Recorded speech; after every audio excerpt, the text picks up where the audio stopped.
Why does everyone else seem to know exactly where they're going? It feels like the whole world is running on a track, moving forward, growing, changing, and I'm just standing still, watching them all leave me behind.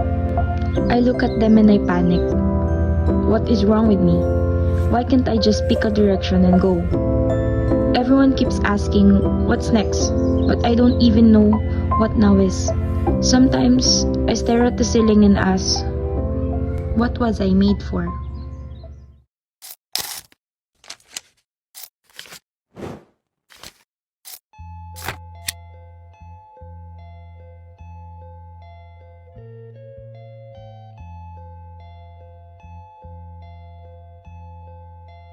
Buti pa sila, parang may direksyon na ako. Ako, bakit parang wala? Parang nanonood lang ako ng buhay nila. Habang ang buhay ko, nakapose, hindi gumagalaw, hindi umuusad. Sino ka ba talaga? O sino ba dapat ako? Sabi nila, find yourself. Pero paano kung pagtingin ko sa loob, wala akong makita? Paano kung ang sarili ko ay koleksyon lang ng mga desisyon na hindi naman ako ang gumawa? Engineering, arts, accountancy, mga label lang yan para magmukhang may direksyon ako. Pero sa totoo lang, natatakot ako. Natatakot ako na baka sa huli, wala naman talaga akong patutunguhan.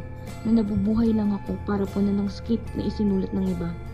Isang maling choice lang, pwedeng masira ang lahat. Pero mas nakakatakot. Paano kung kahit anong piniin ko, ganito pa rin ang makikita ko sa salamin? Isang taong nawawala sa sarili niyang buhay.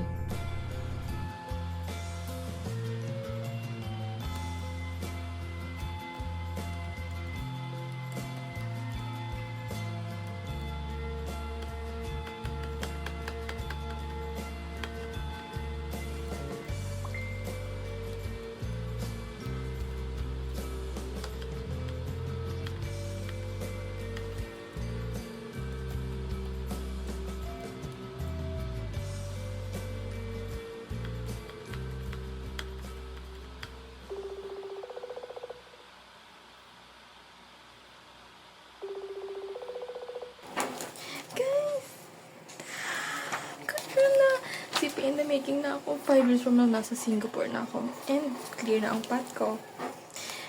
Klaro na. So, I'm excited.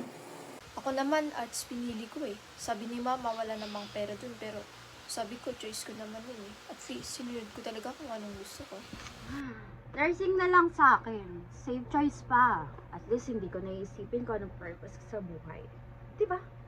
Like, sabay na lang talaga sa Agos. Kasi ganun din naman. Sumabay ka na rin din sa Agos talaga. Kasi yun lang talaga yung choice mo. Daniel, hoy ate, nag-press ka ata. Ano ba sa'yo? Engineering ka ba o kaya ka sa daddy mo? O di kaya sasama ka kay Sofia? Nakakatakot pala, no? Na nagdedesisyon tayo para sa buong buhay natin sa harap lang ng laptop. Te, ano pinagsasabi mo, te? College lang yan, te. Relax ka lang. Kaloka. At kung ano pinagsasabi-sabi. Te, college lang yan. Relax ka lang. Hindi eh. Nakasalalay dito yung magiging future ko. Paano kung mali pala pinili ko tas di naman pala ako magaling? Ang lalim, Daniel. Ang lalim. Pressure lang yan, girl. Alam mo, kung ako sa'yo, pumili ka na lang ng isa para matapos na. Yun nga ang problema. Ang katotohanan na pwede akong pumili ng kahit ano. Para akong nasa dulo ng bangin. Sinasabi niyo na tumalon ako, pero walang nagsasabi sa akin kung saan ako lalapag. Engineering, accountancy, arts, o baka naman wala talaga akong talento sa kahit ano. Paano kung pumili ako, tapos mali pala? Paano kung sayang lang lahat? Paano kung hindi ako maging successful katulad nila?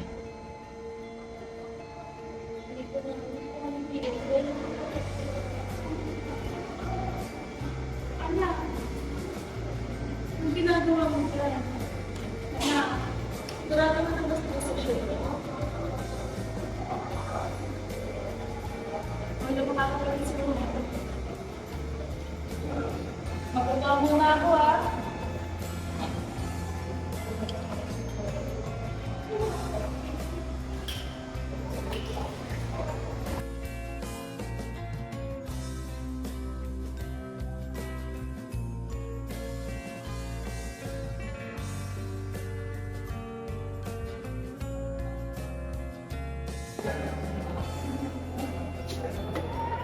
morning po, Doc Jamie.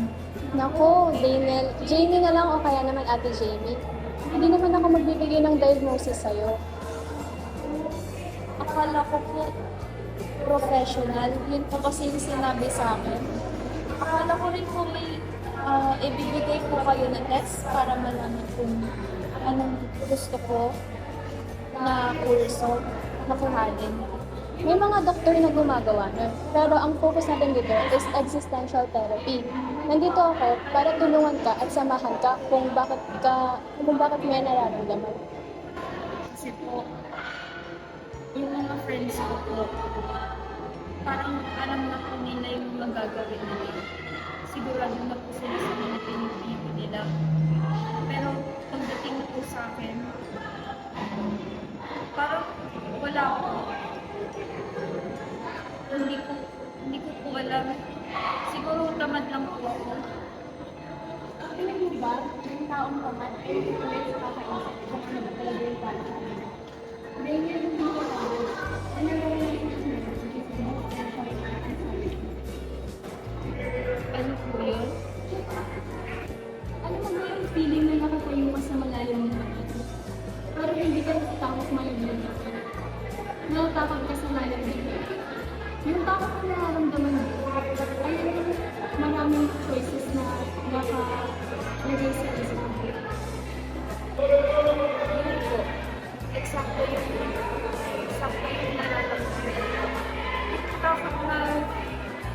Ang takot na nararamdaman ko, hindi ko po alam kung saan pupunta.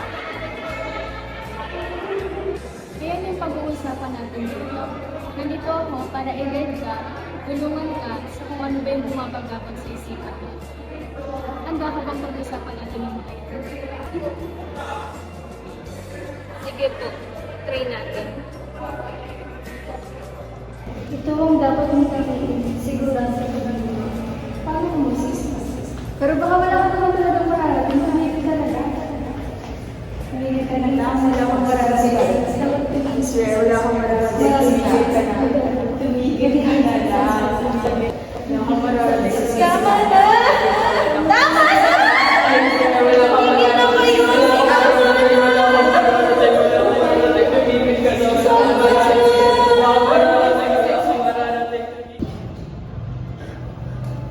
Ako pa rin ang pipili.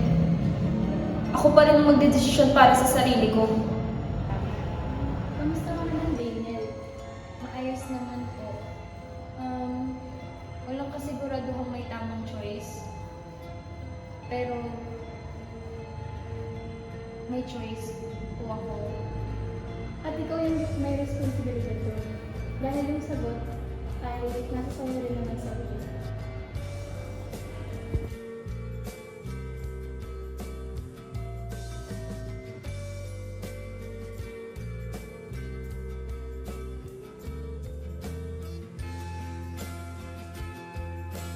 Hindi man ako katulad nila. Okay lang yun. Kasi may sarili akong kwento. At sisimulan ko na ito. Ngayon.